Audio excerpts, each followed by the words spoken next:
Dəhşətli bir hadisədir, dəhşətli bir fəlakətdir və aydın məsələdir ki, İsrail çox hərbi cəhətdən güclü bir dövlətdir və çox müasir texnologiyalara, müasir silahlara malik bir dövlətdir.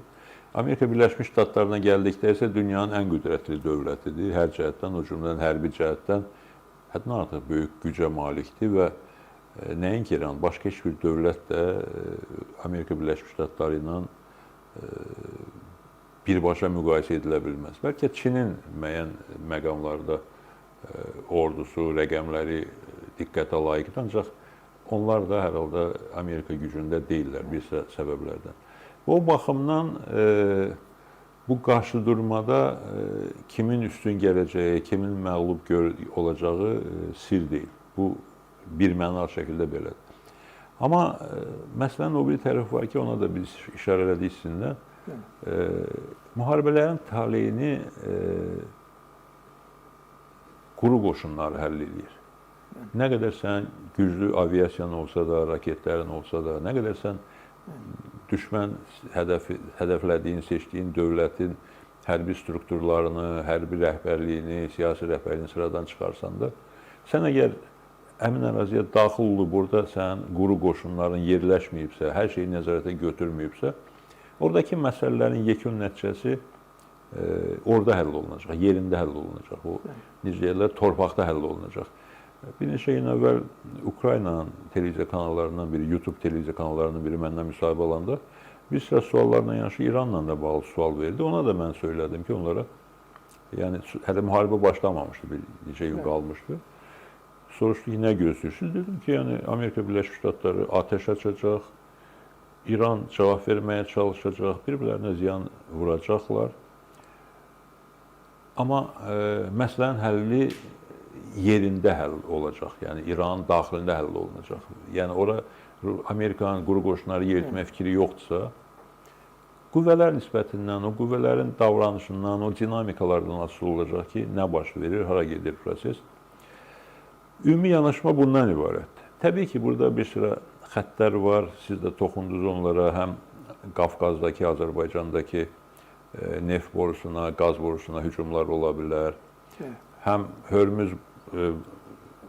Hörmüzdəki vəziyyət artıq İranın bəzi hərbiçiləri bəyan ediblər ki, oradan bir gəminin də belə keçməsinə icazə verməyəcəyik. Amerikada deyir ki, biz müdafiə edəcəyik bütün tankerlərdən. Bu isə orada hərbi toqquşmalar deməkdir və o hər bir gəmi üçün təhlükə deməkdir. Amerika qoruya bilsə də, qoruya bilməsə də və artıq bəzi şirkətlər, bəzi gəmi sahibləri hələ rəsmi xəbərdarlıq edilmədən imtina ediblər oradan istifadə eləməyə. Çünki həvəsləri yoxdur ki, yoxlamaya risk eləsinlər ki, oradan keçən bunların gəmisini İran vuracaqmı, Amerika onu qoruya biləcəkmi? Yəni, müharibədir də bu. Və burada da bütün dünya üçün nəticələr var. Xüsusən Çin üçün ciddi bir nəticədir. Çünki Çin bilirsiniz ki, Çinin neft idxalının böyük hissəsi həmin şeydən, boğazdan gəlir, Hörmüzdən gəlir. Ona görə də Çin də narahatdır, xəbərdarlıqlar eləyir, xahişlər eləyir. Amerikaya xəbərdarlıq eləyir ki, müharibəni dayandır. İrandan xahiş eləyir ki, oranı bağlamaq, imkan ver, hərəkət davam eləsin filan. Bu gərginliklər var və başqa gərginliklər də olacaq. Amma yenə də mən əminəm ki, nəhayətində məsələ quruda həll olunacaq. Quruda bu hələ davam eləyəcək atışmalar. Görünən budur ki, Amerika prezidenti də deyir ki, bu bir ay filan, 40 gün davam eləyə bilər. Hətta biraz fəxrlə deyir ki, zərurət olsa daha çox davam eləyə bilər. Yəni biz Amerikadan güc nümayişi kimi gözləyirik, desin ki, biz 3 günə tamamlayacağıq, 1 həftəyə tamamlayacağıq. Ancaq adam deyir ki, 30-40 gün çəkə bilər, ancaq bizim gücümüz çoxdur, istəsək daha çox davam eləyərik. İsrail rəhbərliyi də buna bənzər ifadələr işlədir, nə qədər lazım olsa davam edəcəyik. İranın da hərbiçiləri və idarəçiləri bəyan edirlər ki, danışığa getməyəcəklər, addım atırlar, cavab verəcəklər, peşman eləyəcəklər. Düzdür, bu pərdə arxasında müəyyən danışıq cəhdləri var. Bəli, biraz əvvəl Amerika mətbuatı yayıb ki, İran kəşfiyyatının rəhbəri müraciət edib Vaşinqtona danışıqlara qayıtmaq üçün, amma Amerika rədd edib. Yəni bu məlumatlar çıxacaq üzə, belə deyiləcək. Amerikada deyəcəklər ki, İrandan müraciət olundu, biz rədd etdik. İrandan deyəcəklər ki, yalan deyirlər, biz heç kimə müraciət eləməmişik. Bu cür sözlər olacaq. Ancaq mahiyyət üzrə danışıq var və danışıq olmaya bilməz.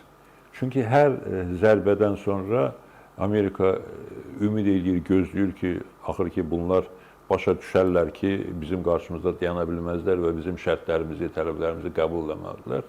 İrandakılar da yəqin onların da arasında müxtəlif cür düşünən adamlar var. Düşünürlər ki, bəlkə bizim bu zərbələrimizdən sonra biz ərəb ölkələrindəki Amerikan bazalarını, Amerikan səfirliklərini vurandan sonra onlar başa düşərlər ki, bizim də müəyyən resurslarımız var və onlar da bizlə danışığa hazır olurlar. Bu cür ümidlər var. Ona görə də danışıqlar bütün müharibənin gedişində olacaq. Sadəcə gerçək danışıqlar başlayana qədər bu etiraf olunmayacaq.